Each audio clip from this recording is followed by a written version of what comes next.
Parfois, la question du silence de l'enfant est aussi la question de: mais comment peut-il expliquer ce qui lui arrive? Parce que finalement, quand un parent, a des comportements, abusifs sur le plan sexuel ou incestueux,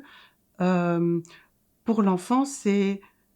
où est la limite de l'intimité? Où est la limite entre un câlin et un geste, déplacé? Pour lui,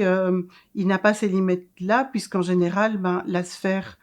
intime, en tout cas pour les enfants de moins de 5 ans, la sphère génitale n'est pas une sphère intime. Ils ont porté des langes pendant un certain temps, on continue à les laver, donc il y a pas cet interdit et cette intimité et c'est là que les parents jouent vraiment un grand rôle, d'amener les enfants le plus rapidement possible à une forme d'autonomie dans l'intimité qui permettra à l'enfant d'identifier une bulle d'intimité autour de son corps et donc il y a certains gestes qu'on peut faire avec papa et maman, il y a certains gestes qu'on peut faire à l'extérieur, il y a certains rapprochements. On voit ça dans l'évolution normale d'un enfant. Il accepte de faire des câlins à tout le monde à un certain âge et puis il ne veut plus, il a ses personnes de préférence, il identifie des gens avec qui il peut faire certaines choses mais pas avec d'autres. Voilà et au plus vite les parents introduisent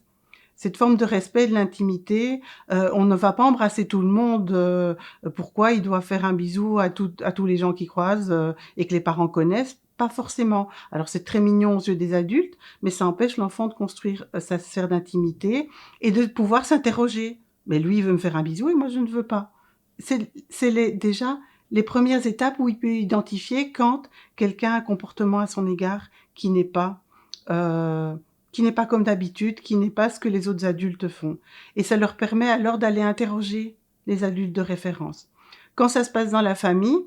ça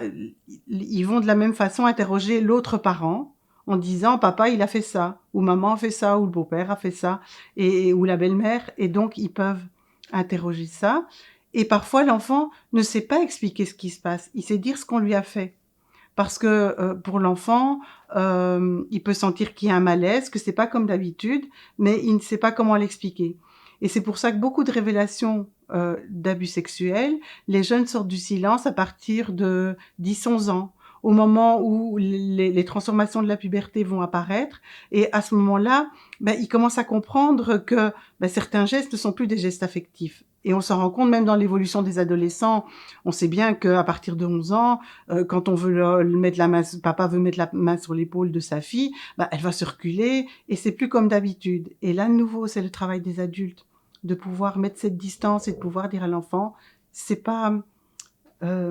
OK, j'ai compris, tu grandis et ça devient gênant».